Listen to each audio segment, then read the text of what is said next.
আসসালামু আলাইকুম সবাইকে। তো সকালবেলায় আজকে আমি একটা দারুণ কেকের রেসিপি নিয়ে হাজির হয়েছি আপনাদের মাঝে। তো দেখুন আমি কিভাবে কি করি। একটা কমলা দিয়েই আজকে আমি কেকটা বানিয়ে ফেলবো। একটা কমলা এবং একটা ডিম দেব। এই তো আমি কমলাটা ছেলে নিচ্ছি। কমলাটা ভালো করে ছিলবো। কমলাটা ভালো করে ছিলে নেব। এই তো সবগুলো আমি এভাবে নিয়ে নেব। ছিলকাগুলো ফালাই দিলাম, পরিষ্কার করে নিতেছি। এখন সাদা অংশগুলো ভিতরে যে এগুলো ফালাই দিতে হবে। তো কারো যদি ওই যে রস চিপানো থাকে ওটা দিয়ে বাইর করবেন, তো আমার কাছে নাই, আমি হাত দিয়ে চিপতেছি। কারণ আমার কাছে হাত দিয়ে চিপলে মনে হয় যে সবটুকু রস আসবে, তাই আমি চিপে নিচ্ছি এভাবে রসগুলি। তো রসগুলো সব বাইর করা হয়ে গেলে আপনারা ছাঁকনি দিয়ে ছেঁকে নেবেন যেন কোনো ময়লা না থাকে।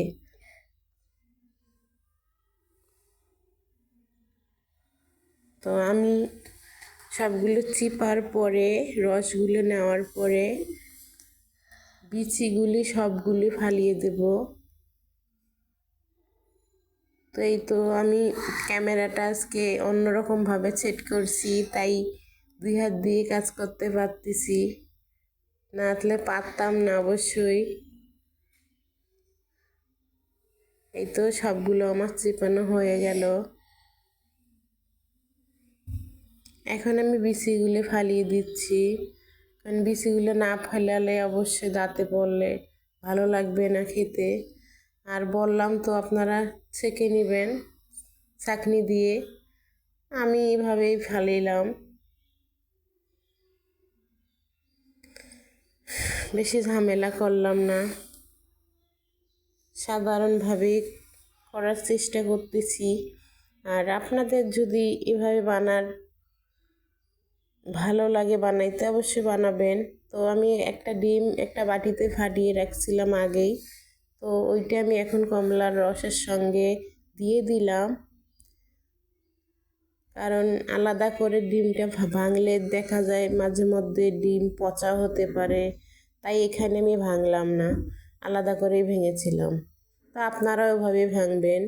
তো এখানে আমি চিনি দিয়ে দেব, 5-6 চামচের মতোই দেব, কারণ কমলা তো মিষ্টি হয় আর আমি অল্প কিছু বানাবো, তাই বেশি মিষ্টিটা দিলাম না চিনি।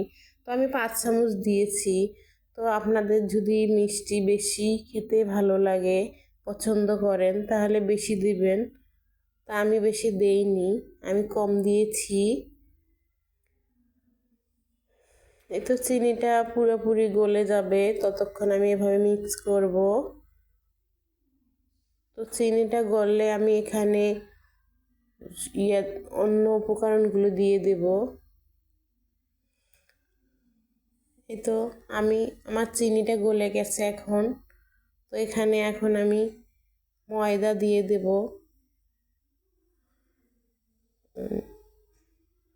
পিৎজাগুলি তো সবগুলোই গললো, চিনি, মালডা রস এবং ডিম। এখন আমি ময়দা দিয়ে দিচ্ছি 1 কাপ পরিমাণ। তো মেপে দেখালাম না আপনাদের, আপনারা মেপে নেবেন, মেপে নিলে বেশি ভালো হয়। তা আমার কাছে ময়দা শেষ হয়ে গেছে, 1 কাপ পরিমাণই ছিল, তাই ঢেলে দিলাম সবটুকু, আর মাপার প্রয়োজন মনে করলাম না। আপনারা মেপে দেবেন অবশ্যই, যারা নতুন তারা অবশ্যই মাপবেন। এই তো আমি এখন এখানে এই বেকিং পাউডার নিয়ে নিচ্ছি 1/2 চামচ পরিমাণ। তারপরে আমি বেকিং সোডা দিয়ে দেবো এখানে 1/2 চামচ পরিমাণ। তো এগুলো অ্যাড করতে হয় কেকের সঙ্গে, তাহলে কেকের অনেক সুন্দর একটা গ্রান পাওয়া যায়। আর এগুলো না করলে কেক অত ভালো হয়ও না, কারণ আমি আগেও ট্রাই করেছিলাম এগুলা ছাড়া, তো অত ভালো হয় না, কিছুক্ষণ সব থাকে তারপরে শক্ত হয়ে যায়, মানে 10-15 মিনিট পরে। আর এগুলা দিলে প্রায় আপনি 2 দিন 1 সপ্তাহ আপনার কেকটা শক্তই হবে না, নরম থাকবে। তো এখানে আমি তেল দিয়ে দিলাম পরিমাণ মতো। তো তেল দেওয়ার পরে একটু সামান্য একটু লবণ দিয়ে দিয়েছি যেন মিষ্টিটা ধরে রাখে, মিষ্টির ব্যালেন্সটা ঠিক রাখে লবণ দিলে। তো যার যার খুশি, দিতে পারেন নাও দিতে পারেন, আমার কাছে ভালো লাগলো তাই দিলাম। আর একটু এখানে আমি ভ্যানিলা এসেন্স অ্যাড করে দিলাম। তো এটা দিলে অবশ্যই ডিমের গন্ধ থাকে না, একটা কি জানি বলে কেকের সুঘ্রাণ পাওয়া যায় এটা দিলে। এই তো আমার মিক্স করা হয়ে গেল। তো দেখুন এভাবেই আপনারাও ট্রাই করবেন আমার ভিডিওগুলো ফলো করে। তো এই তো আমি একটা টিফিন কারের বাটি নিয়েছি, সিলভারের বাটি আমার কাছে একটা ছিল আগের পুরানো বাটি, ওটাতেই আমি বানিয়ে নিচ্ছি। তো এখানে আমি একটা সাদা কাগজ দিয়েছি, খাতার পেজ কেটে সাইজ করে বাটির মাপে কেটে এখানে লাগাইছি। লাগার পরে তো একটু তেল লাগিয়ে নিচ্ছি। তেল লাগিয়ে নিলে পেপারটা সুন্দর মতো বসবে এবং কেকটাও খুব সহজে উঠবে, তাই আমি এইভাবে মেখে নিলাম তেলটা। তো তেলটা মাখা আমার হয়ে গেছে। এখানে আমি এখন কেকের ব্যাটারটা ঢেলে দেব। কেকের ব্যাটারটা এখন এই তো আমি ঢেলে দিচ্ছি।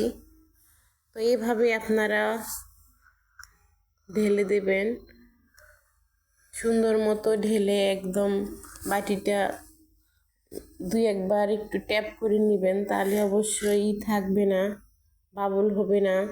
তো আমি এভাবেই করলাম সবগুলো। এখন আমি হাত দিয়ে সত্যায় দেব, কারণ ওটা পড়বে না, হাত দিয়ে নিতে হবে।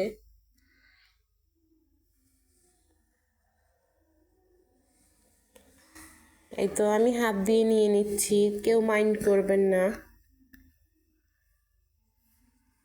কারণ এটা তো আমি আর বিজনেস করতেছি না, এটা আমার বাচ্চাদের জন্য আমি তৈরি করলাম, তাই এভাবেই করতেছি। আসলে বিজনেস কখনো করতে পারবো কিনা জানি না, কিন্তু এভাবেই ট্রাই করতেছি যেন সুন্দর হয়। তো আপনারা যদি সহযোগিতা আমাকে করেন তাহলে ইনশাল্লাহ একটা উপায় না একটা উপায় আমার হবেই। তো আপনাদের দোয়া আমার উপরে থাক সব সময়, আমিও দোয়া করি আপনারা সবাই ভালো থাকেন। এই তো কেকটা আমি বসাই দিলাম, আগেই বালি বসাই দিয়েছিলাম একটা স্ট্যান্ড সহ গরম করার জন্য, তারপরে আমি কেকটা দিয়েছি। তো কেকটা আমি আপনাদের দেখাবো এখন কেমন হলো। এই তো দেখুন মাশাল্লাহ কেকটা ফুলে গেছে। তো একটা ছোট্ট একটা কেক হয়ে গেছে। তাই তো এমন এইভাবে ফুলছে যে ঢাকনাটার একটা যে গর্ত থাকে, এই গর্ততে একটু লেগে গেছে। তো ঢাকনাটা যদি একটু উঁচু হতো তাহলে আরেকটু ফুলতো। তো তাও আলহামদুলিল্লাহ সফট হয়ে গেছে আমার কেকটা।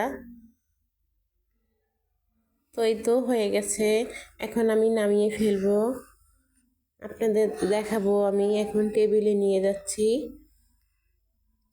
এই তো আমি টেবিলে এখন রেখে দিলাম। তো এই তো আমি এখন একটা ছুরির সাহায্যে বগলটা কেটে নেব, যাতে যেন বাইর করার সময় সুন্দরভাবে নেমে আসে, কোথাও আটকে না যায়। পুরা বগলটা আমার কাটা হয়ে গেছে। তো এখন একটা প্লেট নিয়ে নিচ্ছি। এই তো প্লেটে আমি ঢেলে নিলে আলহামদুলিল্লাহ কেকটা লাগে নাই, উঠে গেছে খুব সুন্দরভাবে। তো এই তো এখন আমি এই কাগজটা উঠিয়ে ফেলবো। দেখি কাগজটা এখন উঠাইতে পারি না না পারি, না আবার ভেঙে যায়। এই তো আলহামদুলিল্লাহ কাগজটা উঠে যাচ্ছে। তো ভাঙে নাই, কোথাও লাগেও নাই তেল দেওয়ার কারণে। ওইভাবে তেল দিলে অবশ্যই আপনাদেরটাও লাগবে না, আমারটা যেহেতু লাগে নাই। তো এখন আমি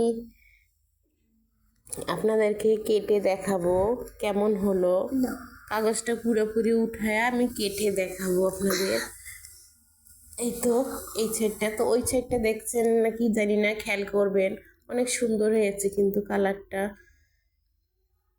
তো আমার জন্য সবাই দোয়া করবেন, আমার শরীরটা খুব খারাপ।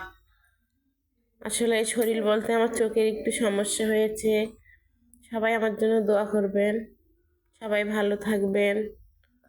বেশি বেশি করে আমার ভিডিওগুলো লাইক কমেন্ট করবেন, শেয়ার করবেন। আল্লাহ হাফেজ।